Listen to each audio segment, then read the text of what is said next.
Hola, ¿qué hay? Buenos días a todos. Empezamos con el desarrollo de la mesa primera del Congreso, titulada Los fundamentos de la democracia liberal en el siglo XIX. En primer lugar, hablará la profesora María Luisa Sánchez Mejía Rodríguez, que es catedrática emérita de Historia del Pensamiento Político y de los Movimientos Sociales de esta Facultad de Ciencias Políticas y Sociología de la Universidad Complutense, en la que enseña desde el año 1983. Es especialista en el liberalismo europeo de la primera mitad del siglo XIX. Ha trabajado principalmente sobre las alternativas políticas surgidas tras la Revolución Francesa, el primer liberalismo español y los fundamentos teóricos del imperialismo en sus primeras formulaciones europeas. Entre sus publicaciones destacan, entre otras, Benjamin Constant, La construcción del liberalismo postrevolucionario, Tradición histórica e innovación política en el primer liberalismo español y Los intereses de Francia, Tocqueville y la cuestión colonial. Seguidamente nos hablará sobre 200 años de libertad de los modernos. Muchas gracias, Goyo, y muchas gracias a Javier Zamora por haberme incluido en la mesa de este congreso, de este debate sobre liberalismo y democracia. Y como me correspondía, pues empezar, digamos, por el principio, ir un poco a los orígenes de esta discusión, de esta reflexión, pues le propuse hacer una breve intervención sobre el bicentenario de una famosa conferencia que se pronunció en París, en el Ateneo, en el año 1819, por uno de los liberales más destacados de la época, que era Benjamin Constant, que se titulaba La libertad de los antiguos comparada con la de los modernos. Yo creo que es una cuestión que toca bastante, en cierto modo, pues el núcleo central del tipo de reflexiones, de dicotomías y de problemas que ha abordado el profesor Frieden hace un rato, ¿no? Y por eso pues, me parece que puede ser, sobre todo, pues, por rendir ese pequeño homenaje a esta conferencia, que es famosa pues, porque se suele considerar como un auténtico manifiesto liberal, ¿no? Un manifiesto con el que se clausuran los años de la Revolución Francesa, y se inaugura pues, el sistema de derechos y libertades individuales y de gobierno representativo. En esta conferencia, que muchos ya conocéis, pues Constant defiende esta libertad, digamos, liberal, que más tarde se llamará libertad negativa, porque es la libertad que niega al Estado la capacidad o el derecho para impedir el desarrollo individual de los ciudadanos o para poner trabas a lo que es la libertad religiosa, la libertad de asociación, de expresión, de información, de circulación, de plena disposición de las propiedades de cada uno. Y la defiende frente a la que luego será denominada libertad positiva, la libertad para autogobernarse en una república independiente que necesita, y esto es importante, la virtud cívica de los ciudadanos, una virtud que les lleve, si es necesario, a sacrificar los intereses individuales y las libertades personales en aras del interés colectivo, en aras de la libertad del conjunto. Este comportamiento, que mira sobre todo al bienestar general y a las exigencias del colectivo, esta libertad, digamos, positiva, Constant considera que era propio de las antiguas polis griegas y de la República Romana, y por eso la denomina la libertad de los antiguos. La preocupación por el interés individual y por el desarrollo sin trabas del ámbito privado es la que considera propia de su época y por eso la llama la libertad de los modernos. La gran extensión geográfica de las entidades políticas modernas de la época en que él escribe y actualmente, el auge del comercio que permite obtener por el intercambio lo que los antiguos obtenían por la guerra, ausencia de esclavos que se dedicaban a trabajar y por lo tanto dejaban libre a los ciudadanos para que se dedicaran a la política, nuestro desarrollo económico iniciado ya en el siglo XIX que ofrece pues, un sinfín de posibilidades de disfrute personal y de desarrollo de nuestra individualidad, pues son las causas, en opinión de Constant, de que resulte ya anacrónica la libertad antigua. No es que sea mala, no es que sea peor, simplemente es anacrónica, y sobre todo que resulte imprescindible la libertad moderna, la libertad individual, la libertad de los modernos. De manera que todo este planteamiento pues, parece muy propio del siglo XIX, en el que se inauguran pues, estos gobiernos liberales que van a defender estas libertades individuales. Sin embargo, pues, la tesis de la conferencia, su formulación, su redacción, en su mayor parte pues, no son fruto de una construcción o de una reflexión desarrolladas pensando en la Francia de 1819, sino que está en plena restauración borbónica. Ni siquiera son originales del autor que las va a hacer famosas, ni siquiera son originales de Benjamin Constant. Esta comparación entre la libertad de los antiguos y la de los modernos está ya casi que punto por punto en un gran texto político que escribe el propio Constant entre 1800 y 1806, o sea, antes de que se inicie la restauración en Francia, en el que teorizaba los que a su juicio debían de ser los grandes principios políticos aplicables a todos los gobiernos representativos. Y si vamos un poco más allá de esta fecha, esta división o esta distinción entre las dos libertades aparece ya en otro texto de título largo llamado Las circunstancias actuales que pueden sostener el gobierno en Francia, que también se quedó sin publicar y que fue redactado en 1798, ya también pues, bastante antes del supuesto triunfo del liberalismo. Fue redactado por Madame de Staël, que en esa época pues, era la compañera sentimental, pero intelectual también, que fue casi que una obra colectiva de Constant. Aún podríamos mencionar todavía otra obra en la que ya aparece esta distinción entre las dos libertades, que es una obra prácticamente desconocida sobre la economía política de los pueblos modernos, de Charles-Guillaume Tereman, un alemán de origen hugonote asentado en Francia en los años del Directorio. Estos tres precedentes de esta distinción que va a hacer Constant en el año 19, pues nos obligan a colocar el discurso que contiene la conferencia en su justo contexto, digamos, que son no los años de la Restauración, sino los años que marcan la salida de la Revolución, los años posteriores al terror jacobino, cuando Francia intenta pues, reconstruirse políticamente, conservando los mejores logros de la Revolución, como la destrucción de la sociedad nobiliaria del antiguo régimen, y rechazando la violencia y las imposiciones de la voluntad general que Constant creía haber visto encarnadas en Robespierre y que consideraban tanto él como Madame de Staël, más cercanas a esa visión de la libertad antigua, donde lo que importa son los intereses colectivos y no importa el sacrificio de los intereses individuales. Son esos años que van de Termidor a Brumario, antes de que el autoritarismo napoleónico vuelva a imponer un modelo único que va a transformar Francia en un imperio, y es la época que devuelve la voz a la teoría política, que había estado bastante apagada durante todo el proceso revolucionario, y que es una época en que utiliza ya el término liberal para referirse a la posibilidad de concurrencia política entre varias corrientes de opinión. Todavía no hay partidos políticos, incluso esta concurrencia, la opinión de otros se considera, digamos, negativa, pero sin embargo hay voces como la de ellos que defienden, pues como ha dicho también el profesor Frieden, que hay diversas opiniones y que todas deben tener su cabida, y a partir de ahí es por donde se empieza a colar el adjetivo, no el nombre, pero sí el adjetivo liberal. Y es una corriente que trata de acercarse siempre pues, al anhelado modelo inglés de una monarquía moderada, aunque sea un modelo sin monarca en el caso de Francia, puesto que los Borbones pues, siguen representando el absolutismo y el antiguo régimen que la Revolución ya ha destruido. Lo que tratan de construir, tanto Constant como Madame de Staël en esos años, que se refleja en sus escritos y en sus comparaciones entre la libertad de los antiguos y la de los modernos, es lo que se llamará un republicanismo liberal. Republicanismo por ser antiabsolutista y por defender el autogobierno, y liberal por consagrar los derechos y libertades individuales.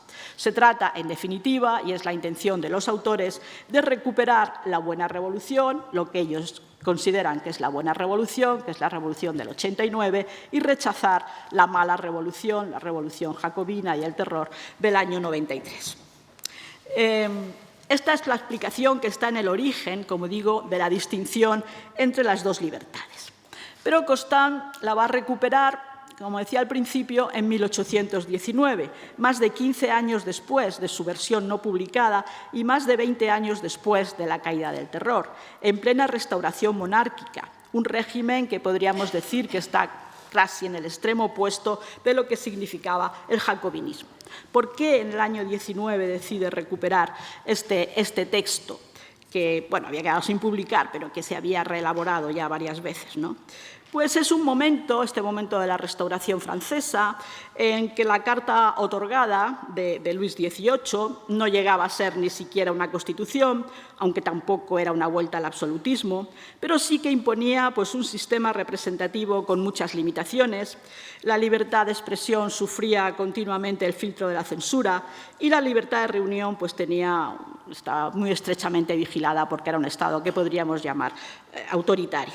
Eran frecuentes las algaradas, sobre todo de los ultrarrealistas, que pedían la vuelta al estado de cosas anterior a la Revolución, incluso también los intentos de insurrección de los liberales discontentos, que a veces se aliaban con nostálgicos del imperio, con bonapartistas que querían una vuelta al modelo de Bonaparte, ¿no?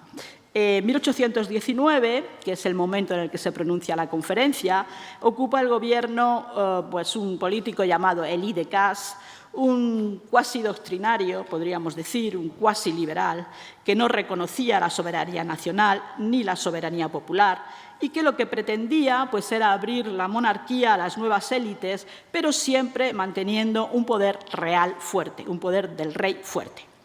Entonces, en estas circunstancias, defender los derechos individuales, como hace Constant, resulta una necesidad, sobre todo para un político que se sienta en la asamblea, en las filas, en los bancos liberales, pero yo creo, en mi opinión, que la conferencia va más allá de esta previsible defensa de los derechos y libertades individuales en una época en que todavía no están asentados.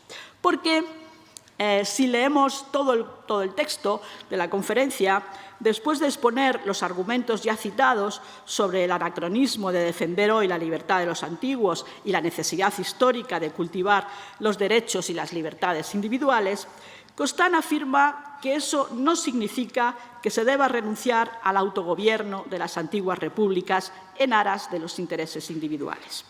Ya había concluido en la versión anterior, en la primera que redactó, que si la verdadera libertad moderna es la individual, la libertad política es su garantía y que todavía poseemos los derechos eternos, dice, a consentir en las leyes y a deliberar sobre nuestros intereses. Pero ahora, en 1819, desarrolla y amplía ese argumento. Toda la última parte del texto de la conferencia es nuevo, está hecho para el año 19, ¿no? La libertad moderna, insiste, precisa del sistema representativo, pero de unos representantes que deben ser continuamente vigilados, continuamente controlados por los ciudadanos y destituidos cuando no cumplan adecuadamente sus funciones. La libertad moderna tiene un grave peligro, que es que, absortos en el disfrute de nuestra independencia privada y en la búsqueda de nuestros intereses particulares, renunciamos con gran facilidad a nuestro derecho de participación en el poder político. Los gobernantes, dice él, nos animan continuamente a esta renuncia a cambio de ofrecernos nuestra felicidad individual. Pero sin la garantía de la libertad política, se pregunta Constant, ¿seríamos realmente felices? Esta renuncia sería una locura, en su opinión, y es similar, dice él, a la de un hombre que pretendiera edificar en la arena un edificio sin cimientos con el pretexto de que solo pretende habitar el primer piso. Y todavía va mucho más lejos en este alegato a favor de la vida comunitaria, porque se pregunta, ¿es la felicidad el único fin de la especie humana? Sería un destino, dice, muy poco relevante. Quienes quieran renunciar a sus facultades morales y embrutecerse pueden aspirar a ser felices. Pero la parte mejor de nuestra naturaleza aspira a algo más, a extender nuestros conocimientos, a desarrollar nuestras facultades. No es a la felicidad a lo que debemos aspirar, sino al perfeccionamiento. La libertad política es el medio más eficaz y más enérgico que nos ha dado el cielo para perfeccionarnos. Engrandece el espíritu, ennoblece nuestros pensamientos y establece una igualdad intelectual entre todos, que es la gloria y el poder de un pueblo. Al final utiliza tono así vibrante, ¿no? Y entonces este entusiasmo que pone Constant al final de su conferencia convierte este texto efectivamente en un manifiesto, pero yo creo que no exactamente en un manifiesto liberal, sino más bien en un manifiesto republicano. Aquí aparece pues, el Constant, que era defensor de la Revolución del 89, el publicista del Directorio, el crítico de Napoleón. Pues aquí resurge para clamar contra la restauración borbónica, contra el poder del rey por la gracia de Dios, contra los ultrarrealistas y contra ese afán de vuelta al antiguo régimen. Si el liberalismo tenía o tuvo que afirmarse a su izquierda contra el jacobinismo, el republicanismo tiene que afirmarse contra la reacción absolutista. La monarquía no es el problema, porque las formas políticas ya no importan. Lo que importa es el régimen político, un régimen político que reconozca la soberanía popular y el sistema representativo de participación política, garantizando a la vez los derechos y libertades individuales. Ese es el régimen propio de los modernos y tiene que ser, en definitiva, un republicanismo liberal. Hay dos elementos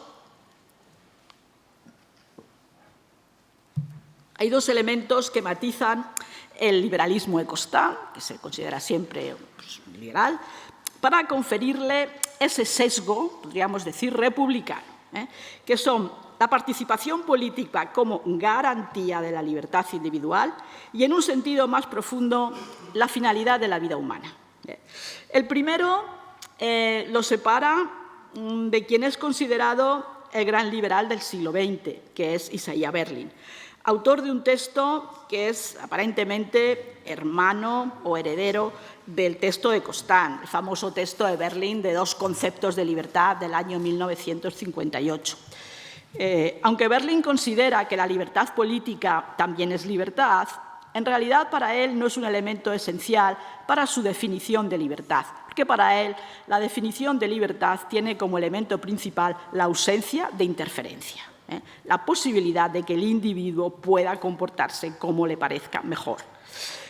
Incluso en alguna afirmación pues, polémica, digamos, llega a afirmar que la libertad individual no es incompatible con ciertos tipos de autocracia o con que la gente no se gobierne a sí misma. Una afirmación de este tipo jamás sería compartida por Constant. A Constant le hubiera parecido completamente erróneo, porque si no hay autogobierno, siempre habrá interferencia, y la interferencia arruinará la libertad en todas sus formas. Sería como la casa con los cimientos en la arena, completamente destinada pues, al derrumbe, ¿no? Esta es la primera cuestión. El autogobierno, la libertad positiva, es la garantía de los derechos y libertades individuales.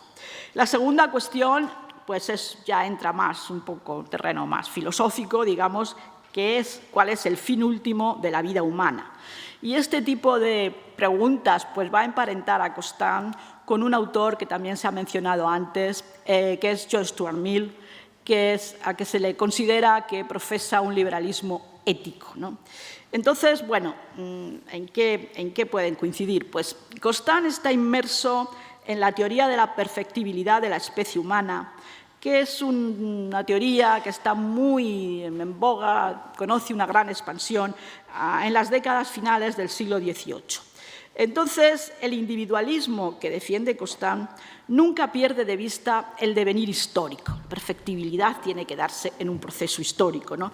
Entonces, él tiene siempre una teleología, digamos, difusa, pero que asegura siempre en el futuro no tanto una mayor libertad, curiosamente, sino, sorpresivamente, una mayor igualdad.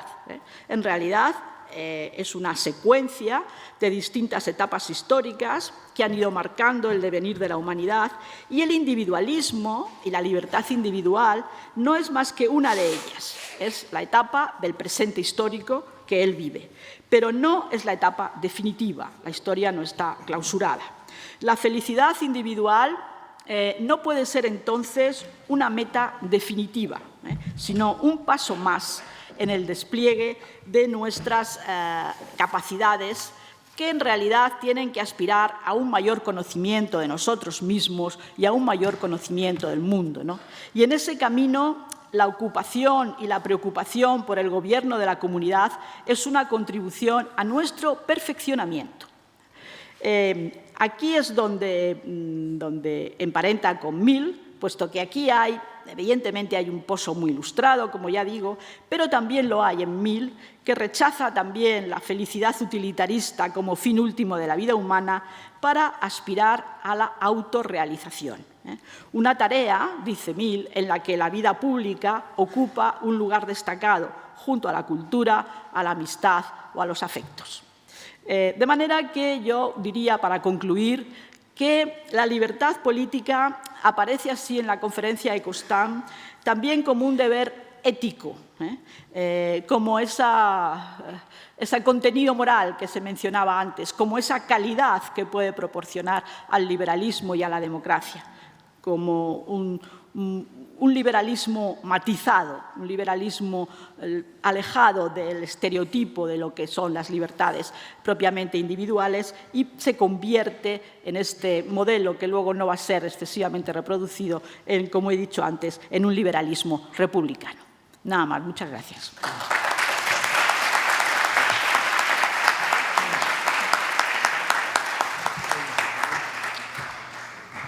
Muchas gracias. El profesor Julián Sauquillo González, que hablará a continuación, es catedrático de Filosofía del Derecho y enseña Historia de la Teoría Política en la Universidad Autónoma de Madrid. Ha impartido también docencia en Italia y Latinoamérica. Dedicó su tesis doctoral al pensamiento de Michel Foucault, sobre el que ha publicado varios libros, entre ellos Michel Foucault, Una filosofía de la acción, y Michel Foucault, Poder, Saber y Subjetivación. Ha desarrollado su investigación en el ámbito de la teoría política a partir de 3 líneas de investigación: el pensamiento clásico de los estoicos y Nietzsche, el barroco español y la teoría social de los siglos XIX y XX, especialmente Weber y la teoría de las élites. Interesado por el pensamiento de Tocqueville, ha realizado la traducción y edición crítica del sistema penitenciario en los Estados Unidos y su aplicación en Francia, y en los últimos años trabaja sobre teoría de la democracia, la representación política, los derechos humanos y la teoría del poder constituyente. Sobre este tema, justamente, versa su último libro, La reforma constitucional, sujetos y límites del poder constituyente, del año 18. Su exposición versará sobre el diagnóstico de la democracia de masas, Tocqueville a examen. Muchas gracias, Gregorio. Muchas gracias a Javier Zamora Bonilla por su invitación. Estoy muy complacido de reencontrarme con una antigua amiga, con María Luisa, ¿no?, a quien conozco hace muchos años, y reencontrarme con Mercedes Cabrera, también a que conocí también en alguna batallita, ¿no? Y es un honor, por supuesto, compartir mesa con el profesor Álvarez Junco. Estoy muy contento, además, viniendo de una facultad de Derecho, de participar en el 75 aniversario de la Facultad de Ciencias Políticas, porque me parecía una ocasión buena para retomar 2 temas de uno de los profesores más importantes que ha tenido esta facultad, ¿no? El profesor Luis Díez del Corral. Cuando me propusieron participar, pensé en retomar dos asuntos que él apunta en su libro, un magnífico libro. Uno de ellos es la relación amistosa entre dos hombres del siglo XIX, Alexis de Tocqueville y Louis Kergolay, quizá el mejor amigo de Tocqueville, seguramente el mejor amigo de Tocqueville, junto con Gustave de Beaumont.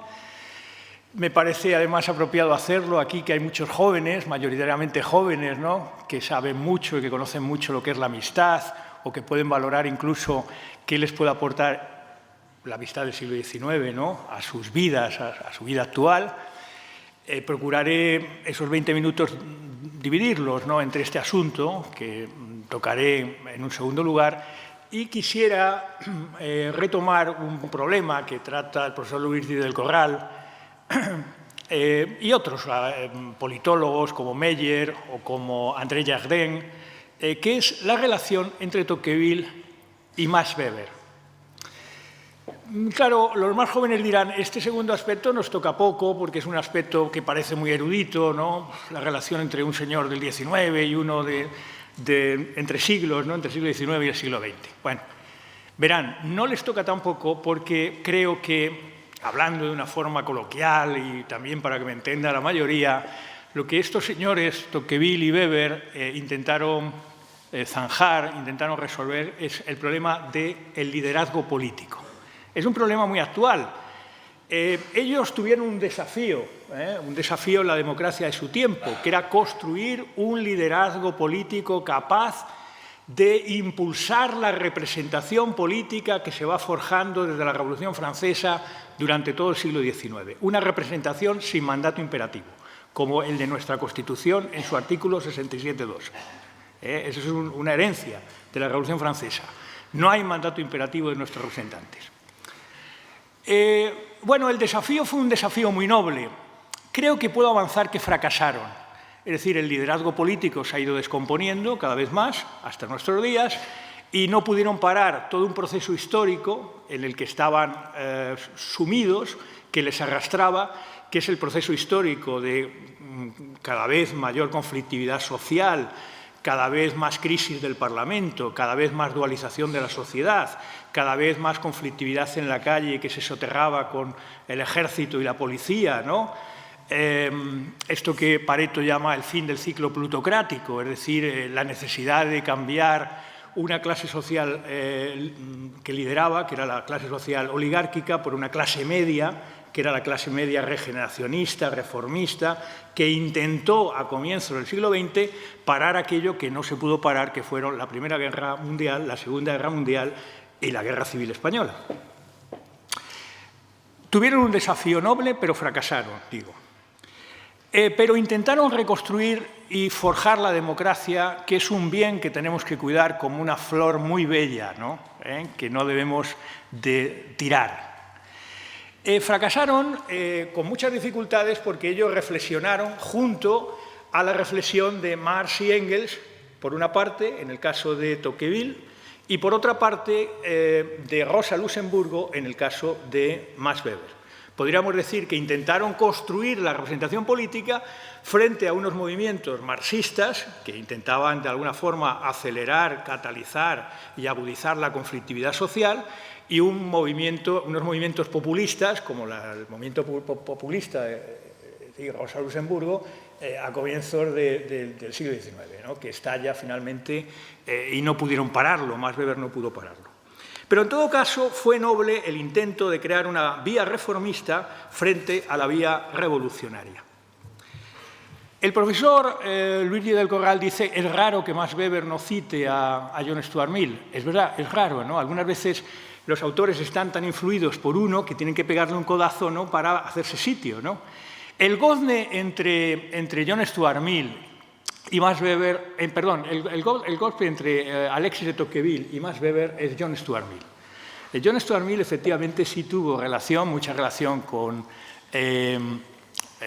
Tocqueville, muchísima relación, muchísima correspondencia, y Max Weber en algunas ocasiones menciona el viejo Mill con el que estaría muy lejos de estar de acuerdo. Tengo que estar de acuerdo en el siguiente tema, que cuando se sale de la mera empiria se está ante el politeísmo valorativo. Se ve que Weber sí leyó mucho a John Stuart Mill y posiblemente también leyó mucho a Tocqueville, aunque no le mencionara.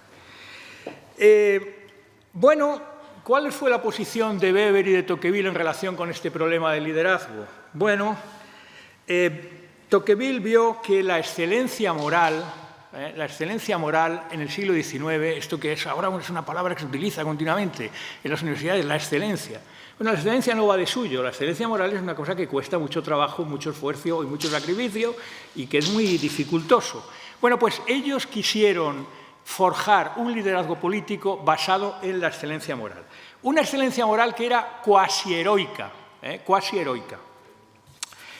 Y Weber ya vio la perversidad del mundo, el mal funcionamiento de los partidos políticos, el clientelismo político y otras perversiones del sistema democrático, hasta el punto de que pensó como solución final de salvación del sistema democrático que estaban forjando con mucha nobleza, un liderazgo político carismático que en el comienzo de la República de Weimar, piensen ustedes en 1919-1933, Weber muere en 1920, es un liderazgo carismático basado en la profesionalización de la política, como hoy, basado en la profesionalización de la política, porque tiene que profesionalizarse la política, pero basándose también en una gran vocación política, una gran vocación pública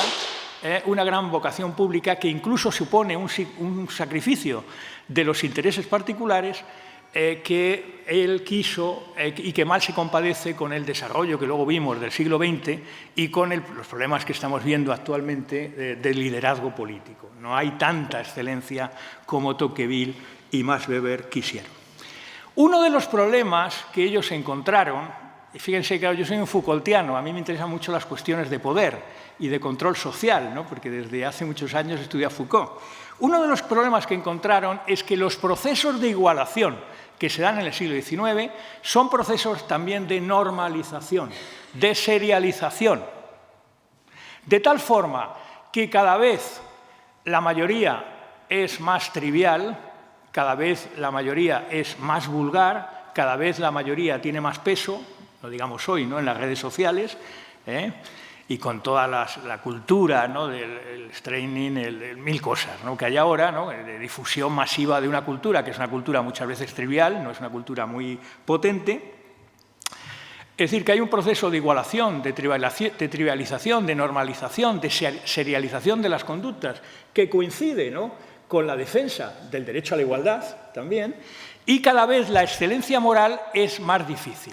Cada vez la mayoría es más corriente, y cada vez el genio es más raro, es más extraño, es más extraordinario.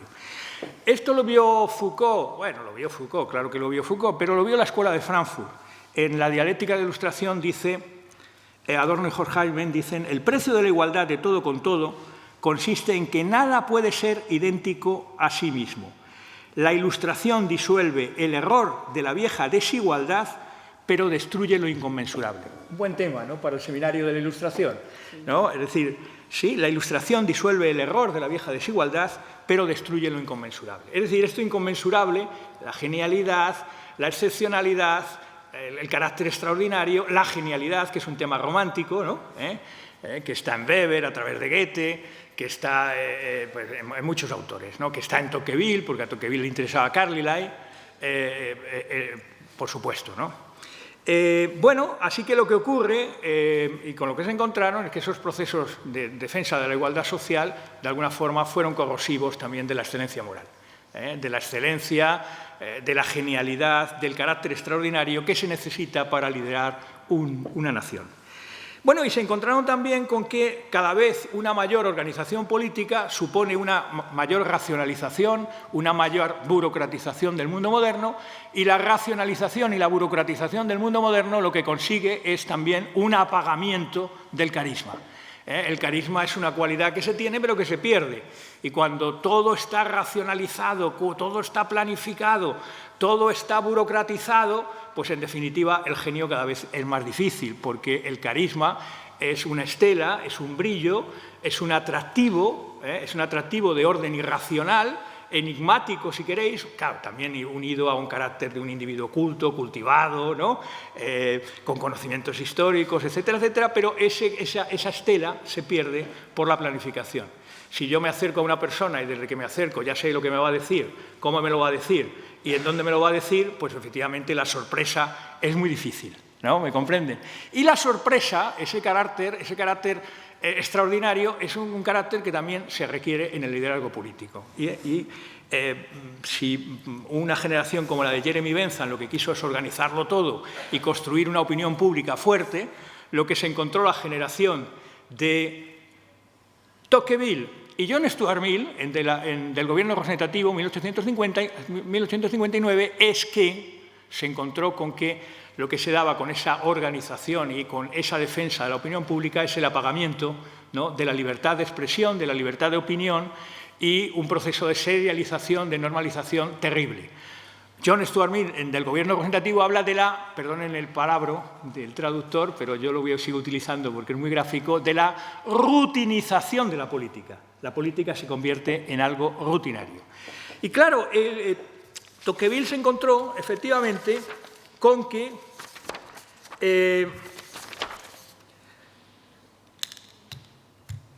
la juventud es cada vez más senil, la imaginación se pierde, la extremosidad de carácter cada vez es más rara, se produce un aislamiento de los disidentes, se produce un debilitamiento cortesano de los intelectuales también, todos un poco temerosos, ¿no?, decir algo que sea inconveniente, ¿no?, todos de alguna forma dados a satisfacer un poco a los poderes, ¿no?, aunque los intelectuales no tenemos ningún poder, y menos los profesores universitarios, pero bueno, también queremos un poco también estar cerca del poder.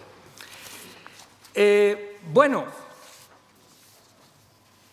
como ustedes son muy jóvenes, el gran problema de Tocqueville es contrastar todo el proceso norteamericano, en donde no se da centralización administrativa, se da un Estado federal y una vida local extraordinaria, una vida municipal extraordinaria, contrastar esto con un país, además, el norteamericano, que tiene no centralización administrativa, pero sí centralización gubernativa. Es decir, las tareas de realización de los menesteres políticos tienen que estar detentados por una élite. El gobierno tiene que estar centralizado, no la administración, pero sí el gobierno. Bueno, pues contrastar esa vida local tan fértil, tan briosa, donde participan todos, esa participación horizontal y esa jerarquía gubernativa que no se queda anulada por la centralización administrativa, con el mundo francés, el mundo del viejo continente, en donde sí que se da una centralización administrativa desde el siglo XVI y que Tocqueville piensa que la Revolución Francesa no corta. La Revolución Francesa acaba con los estamentos feudales, acaba con los cuerpos intermedios, establece una interlocución entre los individuos y el Estado, no hay cuerpos intermedios, pero, dice Tocqueville, al día siguiente de la Revolución todos se llamaban Madame et Monsieur, ¿no? Madame et Monsieur. Bueno, miren ustedes, hay un Tocqueville que no me sugiere nada, que es el Tocqueville que defiende la libertad de expresión y lo que son las libertades individuales y las libertades políticas, pero sabe que todo esto convive con la miseria social. Él estudió el miserabilismo en Inglaterra y sabe, de alguna forma, que hay capas de la población que nunca ceden a los derechos. Es ya una cosa asumida, Derek Jeter lo dice, ¿no?, que los derechos son para algunos, pero no son para los necesitados que no tienen absolutamente de todo.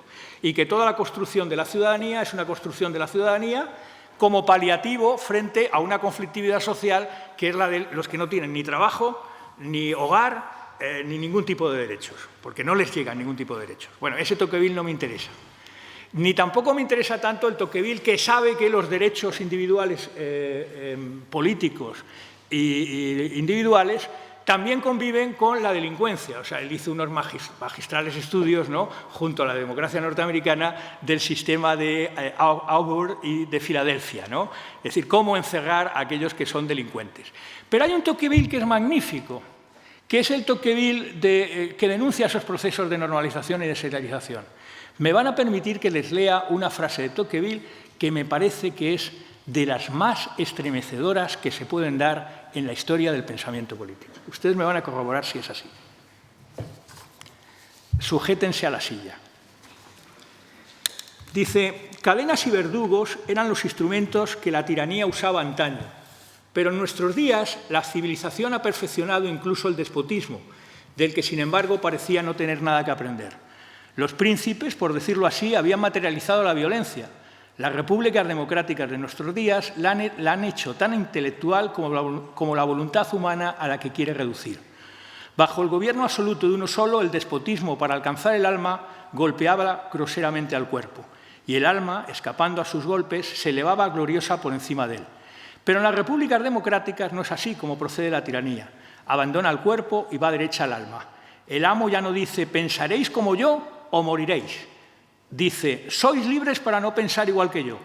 Vuestra vida, vuestros bienes, todo lo conservaréis, pero a partir de ese día seréis unos extraños entre nosotros. Conservaréis vuestros privilegios en la ciudad, pero os resultarán inútiles, porque si buscáis la elección, el voto de vuestros conciudadanos, no os la concederán en absoluto. Y si no pedís más que su estima, fingirán incluso negárosla. Permaneceréis entre los hombres, pero perderéis vuestros derechos a la humanidad. Como os aproximéis a vuestros semejantes, oirán de vosotros como seres impuros, y los que crean en vuestra inocencia, incluso esos, os abandonarán, porque se huiría de ellos. A su vez, id en paz, os dejo la vida, pero os la dejo peor que la muerte. Bueno, es decir, es una frase estremecedora. Es decir, yo la leo de vez en cuando, ¿no? Procuro no leerla todos los días, ¿no? Pero la leo de vez en cuando y me estremece, ¿no? Me parece que es una de las cuestiones más estremecedoras en su fondo, ¿no? Tocqueville es un apasionado de la democracia, es un demócrata malgré lui, piensa que efectivamente sería mejor haber permanecido con los excelentes del antiguo régimen, pero sabe que la democracia entonces, en 1831, cuando viaja a Estados Unidos, era ya imparable. O sea, la democracia es, como sistema puro, es el gobierno del futuro. Es también imparable para nosotros, es nuestro gobierno para el futuro. Pero puso de manifiesto muchos de los problemas de la democracia, y este es un problema muy, muy grande, es decir, el problema de una opinión pública que pueda acabar convirtiéndose en una opinión pública tiránica, lo que llamó él la tiranía de la mayoría. Para concluir, muy rápidamente, ¿cómo quiso él construir? Porque les había prometido una segunda parte. ¿Cómo quiso él construir el liderazgo? Miren ustedes, a través de la amistad. La amistad es un valor político.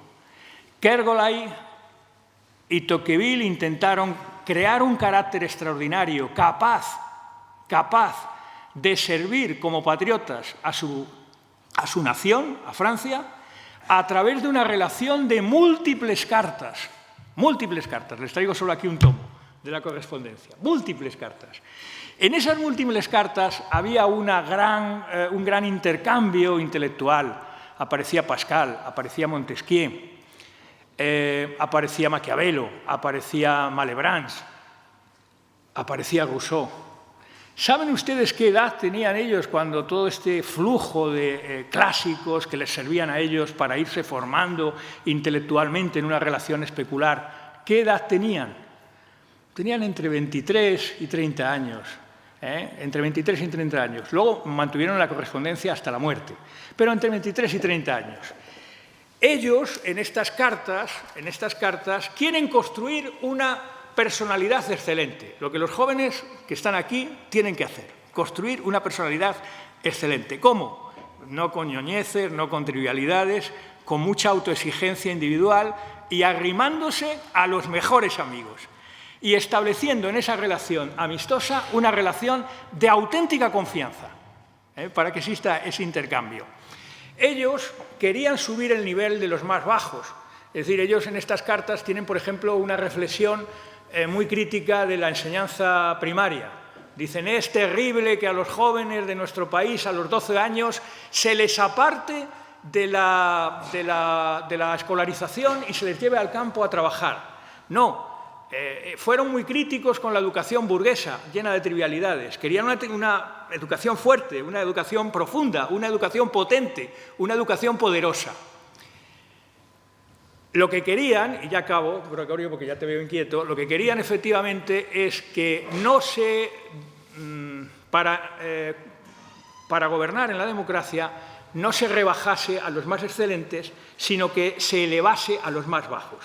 Que se elevase a los más bajos con una buena educación. La educación siempre es la asignatura pendiente, ¿no?, de la política, con una buena educación que subiera para elevar a los más bajos, pero que esta elevación de los más bajos con una auténtica educación no significara la nivelación de los más excelentes.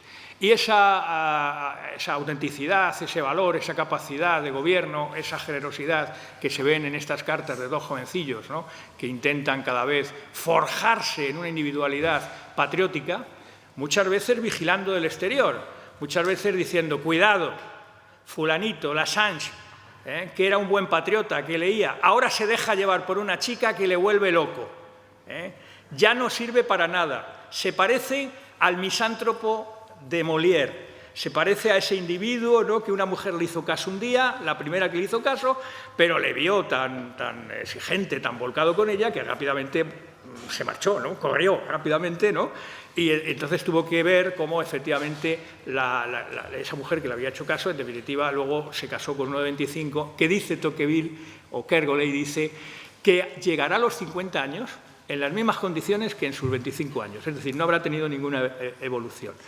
¿No creen ustedes que es la mayor humillación, ¿no?, para un joven ver cómo se va la amada, ¿no?, con otro hombre, ¿no?, que finalmente sabes que no va a tener evolución ninguna, ¿no? Es la peor humillación.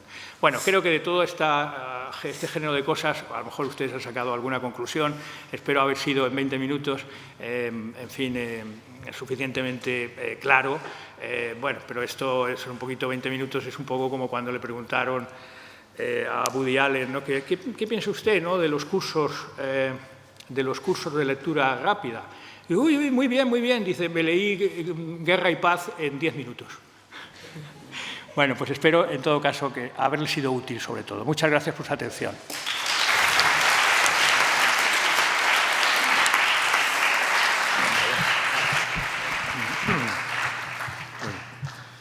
Bueno, en último lugar nos va a hablar el profesor José Álvarez Junco, que es catedrático emérito de Historia del Pensamiento Político y de los Movimientos Sociales de esta Facultad de Ciencias Políticas y Sociología de la Universidad Complutense. Entre 1992 y 2000 ocupó la cátedra Príncipe de Asturias del Departamento de Historia de la Universidad de Tufts en Boston y dirigió el Seminario de Estudios Ibéricos del Centro de Estudios Europeos de la Universidad de Harvard. Igualmente, fue aquí director del Centro de Estudios Políticos y Constitucionales y consejero de Estado en los años 2004 a 2008. Especialista en la historia política y cultural de España en los siglos XIX y XX, ha estudiado la construcción intelectual y su utilización por élites y movimientos de tres grandes comunidades imaginadas y muy sentidas por la gente, como son la clase obrera, el pueblo, liberal, republicano, trabajador y la nación española, haciendo también importantes aportaciones en campos compartidos por estos temas, como son el anticlericalismo y el populismo. Entre sus obras destacan La ideología política del anarquismo español, 1868-1910, El emperador del paralelo, Alejandro Lerroux y la demagogia populista, y Mate Dolorosa, la idea de España en el siglo XIX, que fue Premio Nacional de Ensayo en 2002. Entre sus últimas publicaciones cabe citar, entre otras, Dioses útiles, Naciones y nacionalismos, El relato nacional, Historia de la historia de España, así como su coordinación de Nueva historia de la España contemporánea 1808-2018. El título de su ponencia es Liberalismo y democracia en la España del XIX.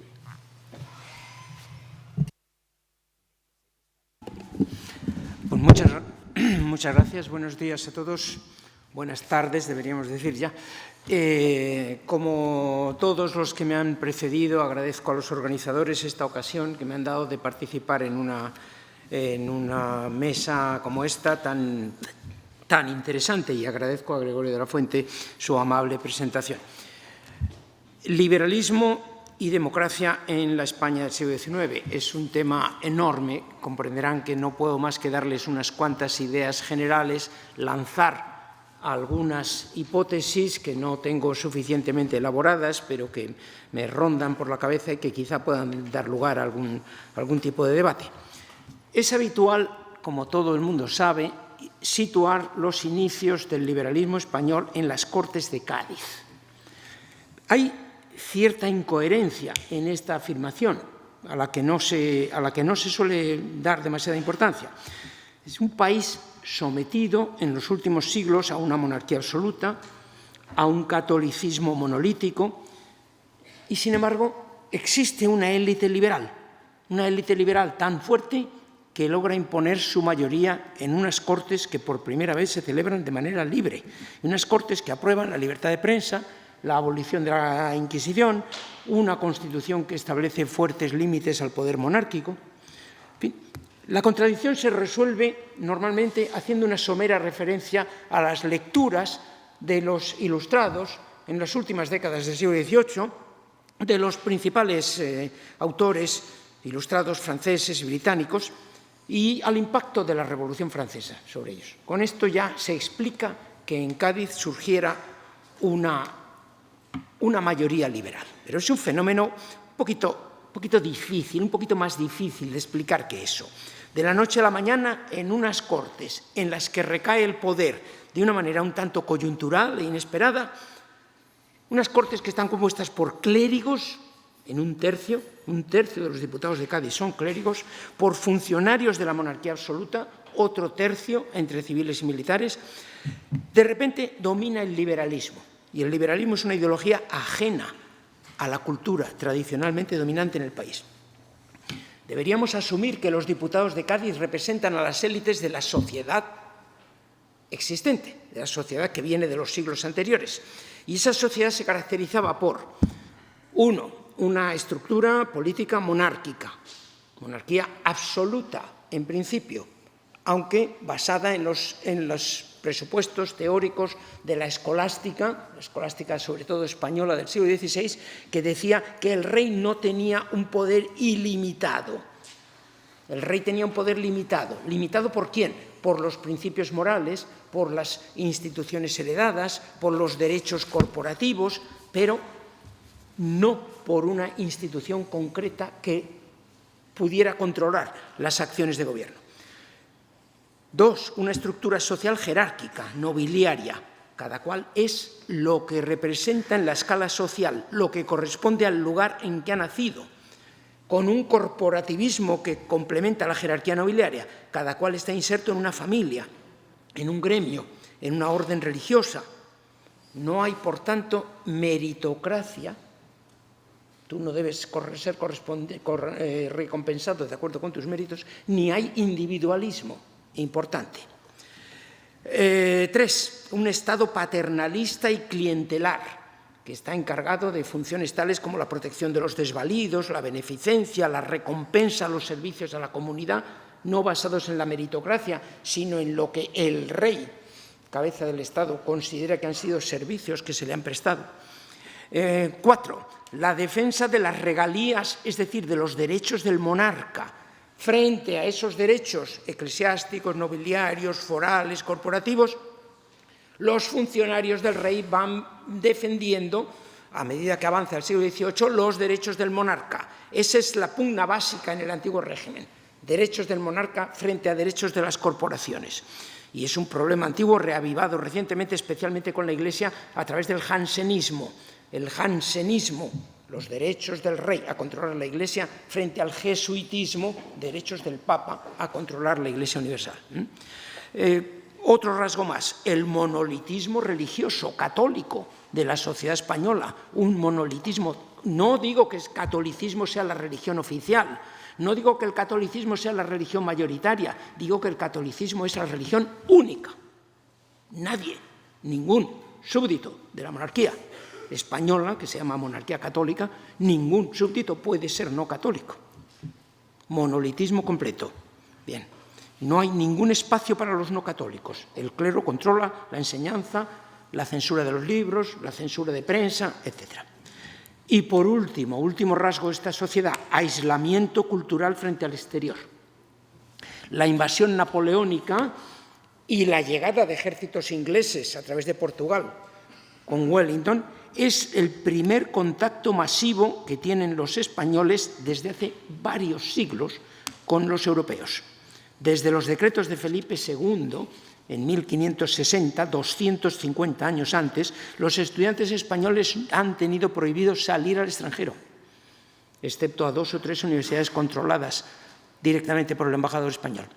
Han tenido prohibido leer libros producidos en el extranjero, es decir, en Europa. Con lo cual quiere decir que los españoles estuvieron aislados frente a la reforma luterana, ese era el objetivo, pero también estuvieron aislados frente a la revolución filosófica del siglo XVII, estuvieron aislados frente a la ilustración, revolución filosófico-política del siglo XVIII, naturalmente, salvo contadas excepciones. Aquí se suele decir, sí, pero Jovellanos leyó a Newton, Jovellanos leyó a quien sea, como se tiene demostrado. Sí, Jovellanos y 6 más pudieron leer a algunos de sus autores, pero no pudieron ni siquiera difundir su pensamiento. Es decir, es un país muy aislado culturalmente. Pues bien,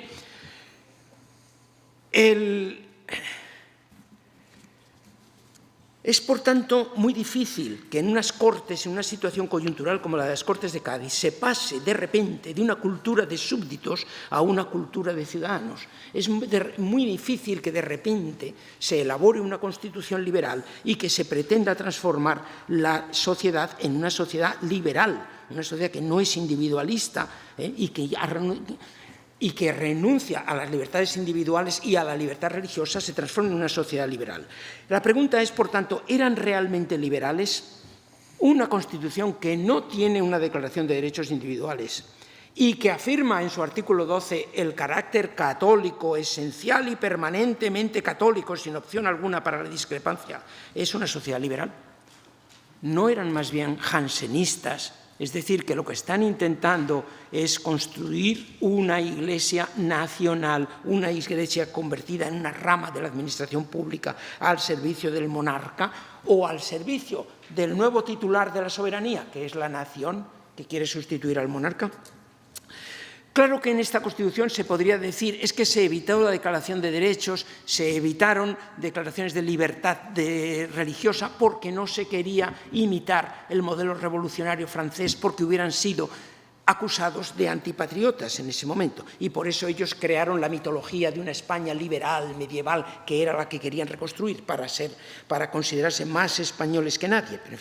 Pero sabemos muy bien que los liberales tuvieron enormes problemas después, en el momento en que terminan la situación gaditana. Retorna el rey y el rey les persigue. Las élites liberales, a diferencia de las élites ilustradas del siglo XVIII, no tienen el apoyo regio y tienen que construir su propio proyecto político sin el apoyo regio. Como tienen grandes dificultades para llegar a la mayoría de la población, porque no tienen en sus manos sistema educativo, ni existe en la España rural los clubs y la prensa que existe en la España urbana, que es minoritaria, pues entonces los liberales se apoyan en el ejército. Y todas las veces que llegan al poder a lo largo del siglo XIX, que son varias, como sabemos, es a través de un golpe militar. Un ejército que es importante, que se convierte en un apoyo importante y que les servirá, por ejemplo, para derrotar el carlismo. Pero en fin. Entonces, los liberales, en el curso de estas luchas políticas y al encontrarse con tantos obstáculos y no conseguir llevar a cabo su proyecto, van radicalizándose, algunos de ellos, otros van pactando con la situación anterior. Los que se radicalizan convierten ese nuevo sujeto colectivo que han elaborado en la Constitución de Cádiz, que es la nación, lo convierten ahora en el pueblo. El caso es que sea un sujeto colectivo de tipo corporativo. Y en nombre del pueblo, precisamente, establecen la nueva soberanía, la nueva legitimidad.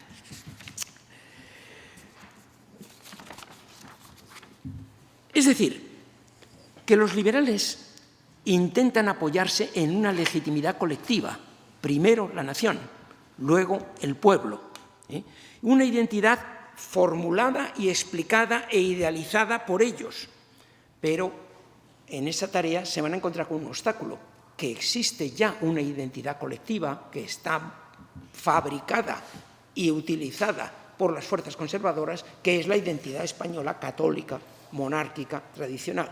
Hay una identidad, digamos, de derechas frente a esa nueva identidad progresista que están queriendo construir los liberales. Y entre esos dos imaginarios se establece la lucha a lo largo del siglo XIX y, la verdad, tiene las de ganar la idealización más conservadora, como es lógico. ¿Cuáles son entonces las distintas evoluciones posibles a lo largo del siglo XIX? Pues por un lado están esos intelectuales laicos que acabarán desembocando en la idea de raza, el pueblo, pero que no termina de apoyarles en su proyecto progresista y de modernización del país, y que entonces se llega a la conclusión pesimista de que es una raza de mala calidad, es un pueblo fanático y brutal, y de ahí que evolucione hacia el escepticismo y hacia un elitismo conservador, aunque desde el punto de vista literario pues lleguen a grandes expresiones como lo hace la generación del 98. Una izquierda revolucionaria se evade de ese planteamiento nacional, pero no del planteamiento populista, y del pueblo pasa a la clase social trabajadora, es decir, al proletariado, y el proletariado va a ser la nueva identidad legitimadora de la revolución que ellos proponen. Las élites periféricas, sobre todo las catalanas, aunque también las vascas más tarde, se refugiarán en otra identidad colectiva, que son los pueblos periféricos, los que no han entrado en el primer proyecto liberal nacional, que es meramente español y españolista, y entonces acabarán elaborando un proyecto alternativo de creación de un Estado propio. Y la derecha, por supuesto, que mantiene las referencias retóricas al antiguo régimen con el carlismo, pero que finalmente se acaba embarcando en un nacionalismo más moderno, pero un nacionalismo con unas finalidades estrictamente conservadoras. Es decir, un nacionalcatolicismo antirrevolucionario y antiseparatista, que acabará siendo el nacionalismo que lleve pues, a Menéndez Pelayo y a la derecha que se subleva en 1936. Esta es, por tanto, la primera pugna, quería hablar una segunda parte de otra, primera pugna fundamental con la que se enfrenta ese liberalismo que quiere ser democrático español. Segunda parte, segundo dato importante. Coincidiendo con la invasión napoleónica y con las Cortes de Cádiz, España sufre una transformación enorme a la que no se suele dar suficiente importancia. La transformación, el paso de una monarquía imperial a un Estado-nación. A partir de 1810, culminando en 1825, la monarquía pierde su imperio americano, la inmensa mayoría de su imperio americano, salvo Cuba, Puerto Rico y en el Océano Índico las Filipinas. Y es necesario reconstruir el Estado, es necesario inventar el Estado. La España del siglo XIX es nueva, no tiene nada que ver con la del XVIII. Los ingresos fiscales que tiene Fernando VII no tienen nada que ver con los que tuvo su padre, Carlos IV. Tiene que crear un nuevo sistema fiscal. El territorio que controla y que gobierna Fernando VII no es ya el de su padre, Carlos IV. Es un territorio mucho más pequeño. En política internacional pasa de ser una potencia relevante que forma parte del club de las grandes potencias y que interviene en todas las guerras del siglo XVIII, como ha intervenido en las del XVII y el XVI, pasa a no intervenir en ninguna guerra, hasta hoy. Pasa a ser una potencia de tercera categoría y un actor en el escenario internacional irrelevante. En el terreno institucional tienen que crear instituciones nuevas. Ya no son las chancillerías, etcétera, los virreinatos y tal del antiguo régimen. Hay que crear un Estado nuevo, completamente nuevo. Es decir, la España de 1810 en adelante es como un Estado latinoamericano que antiguamente fue colonia española. Hay que construir el Estado y a la vez hay que construir la identidad nacional que legitima a ese Estado. Y hay que volver a viejos mitos que vienen de la Edad Media y a viejos relatos basados en Viriato o en Covadonga o en Don Pelayo, etcétera, o en el Cid Campeador, que no eran aplicables del todo al imperio, porque ¿quién podía justificar el imperio español a partir de mitos medievales que solamente habían ocurrido en la Edad Media? Se tienen que plantear muchos problemas. Como todas las democracias, la democracia y el liberalismo español del siglo XIX se tienen que plantear muchos problemas. La compatibilidad entre democracia y monarquía, la compatibilidad entre religión y libertad, los posibles derechos políticos de las mujeres, la riqueza como requisito para la representación política, las funciones protectoras y paternalistas del poder público, la relación con las colonias, sin duda, y sobre todo, lo que quiero centrarme aquí ahora para terminar, la definición del demos, la definición de la comunidad básica en la que se establece el sistema representativo.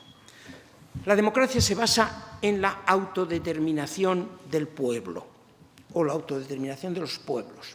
La democracia es el gobierno del pueblo y eso significa que hay un problema inicial, que tenemos que definir el pueblo. ¿Quién es el pueblo? ¿Quién es el demos en el que se basa la democracia? La democracia es un principio defendible racionalmente. ¿Sí? Si todos nos ponemos de acuerdo en votar, en expresar nuestra opinión y aceptamos todos que la opinión mayoritaria será la opinión vinculante para todos, bien, esto se puede definir racionalmente. Lo que no se puede definir racionalmente es quiénes somos todos. Este francés que está aquí, que lleva aquí viviendo 30 años, ¿forma parte de nosotros? No. Y ese otro francés, pero que vive en Francia y tal, pues no, ese no forma parte del demos. Y un negro esclavo, ¿qué tal? Ese forma parte del demos o no. Las mujeres forman parte del demos o no. El territorio tal al que nosotros controlamos colonialmente, pero que está muy lejos de nuestra península, forma parte del demos. ¿Cuál es? Es un problema que es muy fácil de entender para todos los aquí presentes si lo relaciono con la situación catalana actual. Desde un punto de vista democrático, ¿quién debe decidir el futuro de Cataluña? Se puede perfectamente defender, como defienden los independentistas catalanes, que eso lo deben definir los catalanes. Pero un nacionalista español nos diría, no, Cataluña forma parte de España, ¿cómo me van a cortar a mí un brazo sin preguntarme? Eso lo tendremos que definir todos los españoles. Y el catalán le contestará, pero ¿cómo me llamas a mí un brazo tuyo? Me estás ninguneando, me estás ofendiendo, yo no soy un brazo tuyo, yo soy una entidad autónoma. Entonces al nacionalista catalán le podríamos preguntar, oye, y en un hipotético referéndum de autodeterminación, supongamos que sale independencia frente a España, pero supongamos que en Tarragona sale una clara mayoría a favor de quedarse en España. Tarragona se quedará en España, ¿no? Porque no, Cataluña, ¿cómo se va a quedar Tarragona? Tarragona, no me puedes cortar a mí un brazo sin preguntarme. Tarragona forma parte de Cataluña, tendrá que hacer lo que digan todos los catalanes. Es decir, ninguno de los dos es demócrata, ni el nacionalista español ni el nacionalista catalán. Lo que son es nacionalistas. Tienen previamente definido cuál es el demos y según cuál sea el demos, así va a ser la solución previsible de la pregunta democrática. Es decir, el problema es el demos. Y eso es lo que ocurrió en el liberalismo español del XIX, que hubo que decidir cuál era el demos. Si leen ustedes la Constitución de Cádiz, cuando define a España, lo define dos veces y de manera contradictoria, como los distintos territorios, el Reino de Asturias, el de Aragón y el de tal y el de cual. Y algunas veces añade los territorios coloniales, es decir, americanos, y otras veces no los añade, o algunas veces añade algún reino o alguna pequeño señorío que luego no ha tenido importancia ninguna en el devenir político. Es decir, no está clara cuál es la definición de España. Se da una constitución liberal para España, pero no queda clara cuál es la definición de España. Y al final, por lo que se acaba optando es por un modelo a la francesa, un modelo jacobino, centralizado a la francesa. Se piensa que España es como Francia, en definitiva, toda la experiencia internacional que tenían esos diputados era la francesa, a lo más que habían llegado era salir a París. Piensan que España es parecido a Francia, Madrid es parecido a París y que hay que crear una serie de departamentos o provincias homogéneos controlados desde el centro. Hay algún diputado, Muñoz Torrero, llega a decir debemos olvidar todos los antiguos nombres de asturianos, aragoneses, catalanes y debemos llamarnos provincia A, provincia B, provincia C, provincia 1, provincia 2, provincia 3, porque lo único que somos ahora ya es españoles. Esa es la solución por la que básicamente se opta, una solución muy centralizada y muy uniformizadora.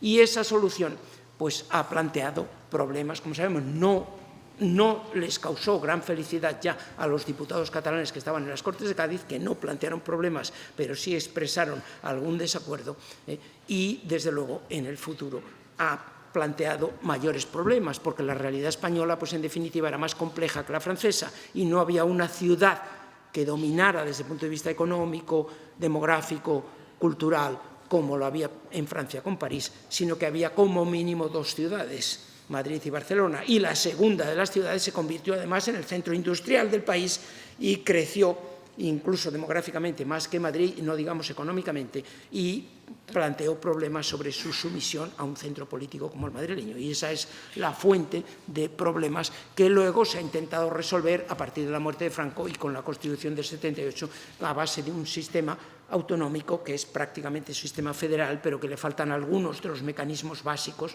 del sistema federal. Entonces, este es el tipo de problemas que quería plantearles, que como comprenderán son muy rápidos, muy generales y muy apresurados, y me excuso por esta rapidez. Muchas gracias.